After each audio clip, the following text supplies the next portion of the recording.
So নতুন অবস্থায় একজন ফেসবুকে যখন কাজ করতে আসে তখন অনেকগুলো ভুল করে ফেলায়, আর এই ভুলগুলো করার কারণে ধারাবাহিকভাবে তার পেজ বা প্রোফাইলটা ডেডের দিকে চলে যায়। তারা হয়তো বুঝতে পারে না, কিন্তু নতুন অবস্থায় তারা কোনো গাইডলাইনে থাকে না বা তারা কোনো বড় ভাইয়ের আন্ডারেও থাকে না, তারা ধীরে ধীরে শিখতে থাকে।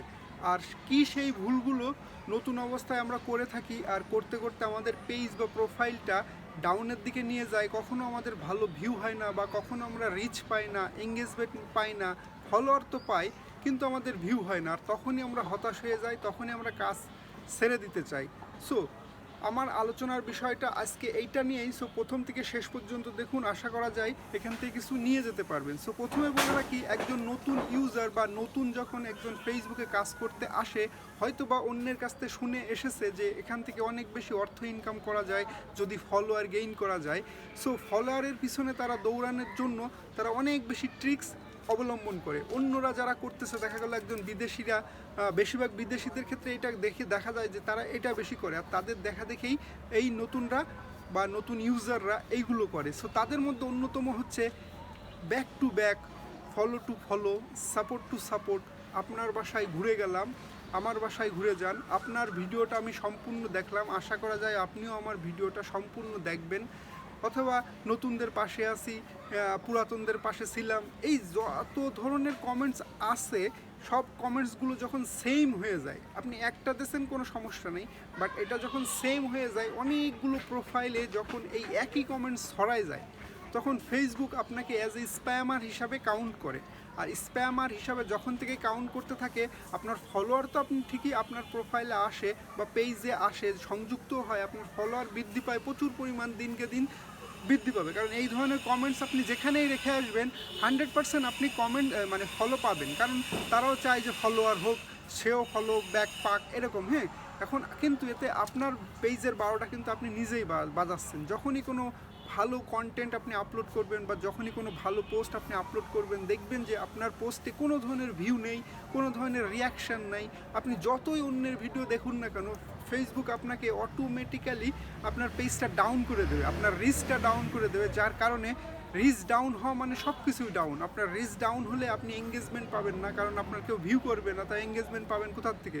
আপনার যদি রিচ বেশি থাকে, অন্যরা যত নতুনদের কাছে পৌঁছাবে, নতুনরা এখানে দেখে কমেন্টস রিয়াকশন করবে, কমেন্টস করবে, আর তার থেকেই তো এঙ্গেজমেন্ট বৃদ্ধি পাবে, কিন্তু আপনার এঙ্গেজমেন্ট পাবেন না, আপনার ভিউ হবে না, আপনি হতাশ হয়ে যাবেন। সো এই কাজগুলো আমরা যারা দীর্ঘদিন ধরে নতুন অবস্থায় এসেই করে ফেলাচ্ছি, তাদের উদ্দেশ্য করে মূলত ভিডিও তৈরি করা, যে আপনারা এইটা করবেন না। আগে ভালোভাবে ফেসবুকের গাইডলাইন সম্পর্কে অবলম্বন করে, মানে ফেসবুকের গাইডলাইন সম্পর্কে অবগত হয়ে তারপর আপনি কাজ শুরু করবেন। সেক্ষেত্রে কিন্তু এখান থেকে লম্বা সময় ধরে আপনি কিছু একটা করতে পারবেন। আর এসে পরেই যদি আপনি ফলোয়ার বাড়ানোর চিন্তায় পড়ে যান, আর ফলোয়ার গেইন করার চিন্তায় যদি বা ইন্টেনশনালি এই ধরনের মেসেজ দিয়ে, একই রকম মেসেজ দিয়ে সকলের প্রোফাইলে যদি আপনি এই ধরনের কমেন্টস করে আসেন, সেক্ষেত্রে কিন্তু আপনি এখান থেকে ফায়দা পাবেন না, আপনি বেশি দিন টিকতে পারবেন না, এখান থেকে আপনি হতাশ হয়ে যাবেন। আর আপনার আরেকটা জিনিস মনে রাখতে হবে যে অবশ্যই আপনাকে কন্টেন্টের উপর ফোকাস করতে হবে। আপনি যেমন ফলোয়ারের পিছনে ফোকাস করতেছেন, যে যেহেতু প্রচুর যত ফলোয়ার, যার যত বেশি সে তত ইনকাম করতে পারবে, 100% শিওর, কিন্তু সেই ফলোয়ারগুলো অ্যাক্টিভ হওয়া লাগবে।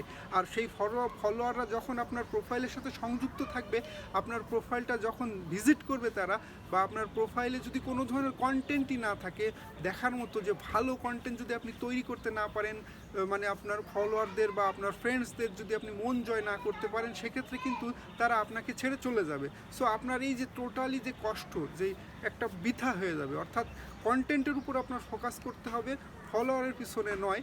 ডেফিনেটলি আপনি নতুন ভাইরা যারা আছে, বড় বড় কন্টেন্ট ক্রিয়েটাররা আছে, তাদের পোস্টে আপনি কমেন্টস করবেন, কিন্তু সেটা হবে ভিডিও রিলেটেড কমেন্টস, গঠনমূলক কমেন্টস। চেষ্টা করবেন যে আপনি মানে পোস্ট হওয়ার সাথে সাথেই ভিডিওটা সম্পূর্ণ দেখে কমেন্টসটা রেখে আসা, একটা সুন্দর কমেন্টস যেটা সকলের চোখে বাঁধে, ওই কমেন্টস ধরেই কিন্তু আপনার বাসায় সকলেই আসবে। এইভাবে যদি ফলোয়ার আপনি গেইন করতে পারেন, সেক্ষেত্রে কিন্তু আপনার প্রচুর ভালো হবে, প্রচুর ভিউ হবে, প্রচুর এঙ্গেজমেন্ট পাবেন, রিচও পাবেন। ফেসবুক আপনাকে অ্যাজ এ মানে ভালো অ্যাজ এ কন্টেন্ট ক্রিয়েটার হিসাবে গণ্য করবে, সেক্ষেত্রে আপনি রিচও পাবেন, আপনি এখান থেকে এঙ্গেজমেন্টও পাবেন, আপনি ভিউও পাবেন। সো এখান থেকে তখন আপনার কাজ করার যে ইচ্ছাটা সেটা বেড়ে যাবে। সো আমরা নতুন অবস্থায় এসে এই কাজগুলো আমরা করব না, আমরা হচ্ছে সঠিক উপায়ে একজন সঠিক বড় ভাইয়ের আন্ডারে যদি থেকে আমরা সকল গাইডলাইনগুলো যদি জেনে নিতে পারি, সেক্ষেত্রে আমরা কিন্তু ফেসবুকে লম্বা সময় ধরে টিকে থাকতে পারবো। সো আজকের ভিডিওটা এই পর্যন্তই। ধন্যবাদ সবাইকে।